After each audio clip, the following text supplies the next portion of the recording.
Guys, how many of you want to have superpowers? How many of you want to be Marvel superheroes, right? We all do. This is my firm belief. My firm belief is that we as humans have way more power, way more ability, way more ability to achieve great things than we are led to believe. And so I would like to leave you guys, if you get one thing out of this panel, you're going to leave here with a superpower. And it has to do with the electric universe. And one of the guys speaking at the electric universe was a guy named Rupert Sheldrake. And he is the molecular biologist who discovered the mechanism behind programmed cell death, whatever that means. But he also believes that dogs are psychic. And what he believes in are morphic fields. And they're starting to do more and more studies on morphic fields to show that we are all connected to a field, like a Wi-Fi, like a network, that our magnetic brains and our magnetic hearts all interact together. And one of the easiest ways to show this is one of the longest science experiments running concurrently in Norway right now, is to test whether or not you can feel when someone is staring at you. How many of you have ever felt when someone was staring at you? Yeah, I do this game. I play this game when I travel. I call it the smile game. And what I do is I get to the airport early and I sit down and then I just pick someone out as they're walking by and I just stare at them. And I stare and I stare until they turn around and look at me and then I go. And they're a little freaked out. And they never turn around like accidentally. They're never like. They always turn around like this. And like look directly at me, like their eyes knew exactly where to look. And this science experiment in Norway has been running for almost 30 years now, has proven conclusively that humans can feel, you can feel when someone's staring at you. And we've all felt that, where you're like, and you turn around and you look at the dude, and you can see that he's staring at you. So what does that mean? What traditional dogmatic religious science will tell you is that people randomly turn around and look, and you randomly turned around and looked and saw the person staring at you, and then in a sort of reverse way said, oh, I felt him staring at me. Well, no, this experiment has proven that you can really feel it. I've done it enough. There was one time I was on the third floor pool deck of this hotel, and this guy kept going back and forth to his van, like loading up, it was like a volleyball team coach, loading up all the stuff to the van.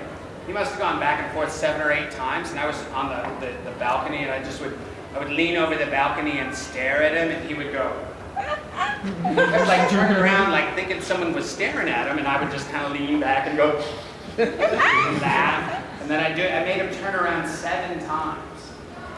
He was convinced someone was staring at him and then I felt like I needed to let him off the hook, like, hey man, it's just me! So I thought that might have freaked him out worse. So if you can feel when someone's staring at you, and there's plenty of ways to practice this. You guys can do this all weekend now. Typically after I do this, you and or a friend will be like, who should we pick out? You pick out someone and you just stare at them until they look at you, and then you're like, yeah. But there's another way you can use this. What I started to do was like, I wanted to see how can I amplify that superpower into something. I'm electrically connected to people, so when my eyes are looking at them, it registers to them, so you have to be sensitive to it. I said, how else can I use that? Well, when you're walking through the halls that are crowded here, especially if like you're in the dealer's hall or in the artist's alley where I'm set up with Jessica and my partner, if you come through those and they're crowded, which it's going to get crowded here, it's already a little crowded, it's Ichibancon, it's going to be massive. So like, but you're walking through those hallways, and you know how like people at anime conventions are kind of like, I don't know, toddlers, you know, they're like, shiny, they just kind of wander aimlessly. Well, that sort of milling and seething crowd of wandering people, if you direct your eyesight through that crowd to the most sort of like natural path you're going to pick, and you keep staring at that path, people will feel you looking into that path, and they'll naturally kind of give way and let you buy. And you felt this before as you were in line at the grocery store and and you kind of look and someone goes, oh. If you've ever had this happen to you, you've already used this superpower. When you're standing behind someone and they go, oh, sorry. If anyone has ever turned around and gone, oh, sorry, they felt you staring at the path you wanted to take. So if you can use your eyes to direct yourself through these crowds, you can have a superpower. So take that superpower with you and practice it. Stare at people. It's a really great way to make friends.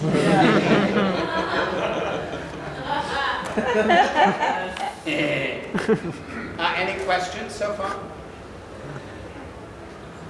Yeah? I have a question. Now I've done this before, premonition. Premonition? So I've dreamed about something before it even happened.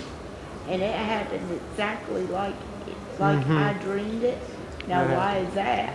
So premonition, psychic abilities. One of the things, the biggest mystery in neuroscience right now, it is the holy grail of neuroscience. The holy grail of neuroscience is to figure out how humans, quote, store memories, okay? So the idea being that somehow you have experiences and you store these memories inside of your brain. And they cannot figure out how in the world humans can store memories inside their brain. Well, the morphic field theory says that you create memories in your brain and deposit them in the field. The morphic field of your family, the morphic field, because the other thing they don't like to talk about, but they have no idea how a baby giraffe decides that it's going to look like a giraffe. There's no like protein or DNA something sequence that says, hey, go into this giraffe shape.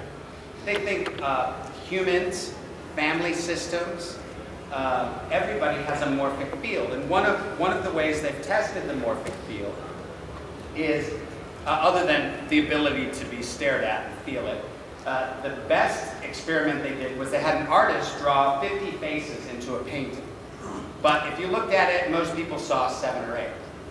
And so the idea of morphic fields is that when I think or remember or deposit a memory into the field, it becomes something that all people can access.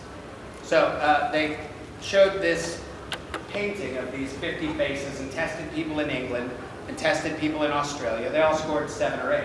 Then they isolated the people in Australia and broadcast on like a Believe It or Not show how to see all 50 faces for the people in the UK.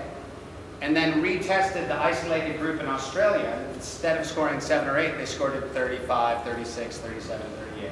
So the fact that the other group in England was able to deposit that memory of how to see all those faces, suddenly the group in Australia could do it as well. And there's a